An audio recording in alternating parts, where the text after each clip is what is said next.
దేవుని వైపు నుండి తప్పిపోయిన కుమారుడా, ఒక్కసారి ఆలోచించి మారు మనసు పొంది నీ దోషములను ప్రభు పాదాల దగ్గర ఒప్పుకొని కృపను వేడుకున్నట్లయితే నిశ్చయముగా నిన్ను కనికరించి, కనికరపడి, జాలిపడి తన ప్రశస్త పవిత్ర రక్తముతో కడిగి పరిశుద్ధపరిచి మళ్ళా దిద్దుకొని బ్రతకడానికి నీకు మళ్ళా పునః ఛాన్స్ ఇస్తాడు, మళ్ళా అవకాశం ఇస్తాడు.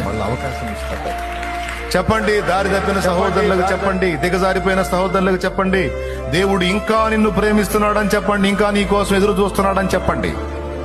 ఇంకా కనికరం కలిగిన కళ్ళతో నీ కోసమే ఎదురు చూస్తున్నాడు సోదరి, సోదరుడాన్ని ప్రకటించండి. తెలియని వాళ్ళకి యేసుక్రీస్తును గూర్చిన సువార్త చెప్పటే కాదు, తెలిసి దారి తప్పిన వాళ్లకు సహా దేవుడు ఇంకనూ నిన్ను ప్రేమిస్తున్నాడు, కనికరముతో ఇంకా నీ కోసం ఎదురు చూస్తున్నాడు. ఇప్పుడైనా నువ్వు ఆయన వైపు మళ్ళుకుంటావని, ఆయన కనికరం కలిగిన హృదయం నీ కోసం కొట్టుమిట్టాడుతుందని నువ్వు చెప్పు.